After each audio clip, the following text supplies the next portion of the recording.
Hej venner, Nørgaards Køreskole her fra kontoret af nylavet Espresso. Det kan noget. Og så vil jeg bare lige ønske jer en god uge. Vi er kommet godt i gang med at køre med en masse elever. Og vi er klar til at skal på banen her næste weekend. Og vi har teori her onsdag, og der er der jo som sagt kaffe på kanden. Og kakao og te, så kom endelig forbi og hør omkring, hvordan dit forløb det kan strikkes sammen med kørekort. Og så vil jeg bare lige sige, at her den 1.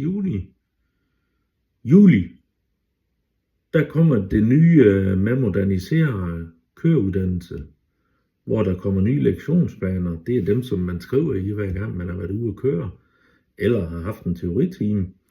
Og der kommer der nogle helt nye af, og der bliver der en helt ny køreplan, en køreundervisningsplan, som vi skal til at køre efter. Og jeg vil bare sige, at Nørgaards Køreskole er bare helt klar til det. Vi er klar, så 1. juli, den kan bare komme an.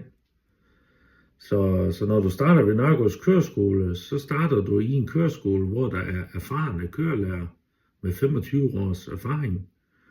Og førstehjælpsuddannelsen, som man skal have for at tage kørekort, det foregår også i Nørgaards Køreskole. Og det er de samme lærere. Så den lærer, du møder første aften på dit teorihold, det er samme lærer, der følger dig hele vejen igennem.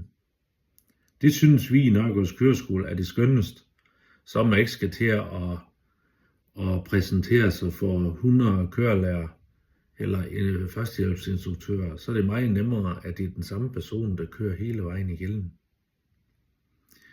Det var lige en lille info her fra Nørgaards Køreskole af. Håber I får en god mandag og en god uge. Hej hej så.